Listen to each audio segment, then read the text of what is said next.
this tutorial, you will learn how to locate your save files and config files in Sniper Elite Resistance. First, open a folder.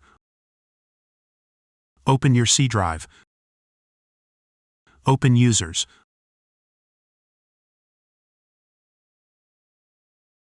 Open your username folder.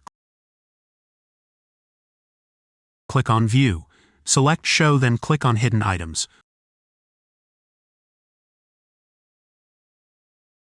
Open the App Data folder. Open the Local folder. Open the Sniper Elite Resistance folder.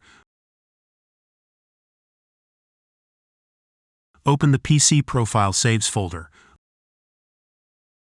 Open the folder with the long number. In here you will find your game save files. To locate the config file, go back to the Sniper Elite Resistance folder and open the Graphics Options file. If this tutorial helped you, don't forget to like and subscribe. Thanks for watching.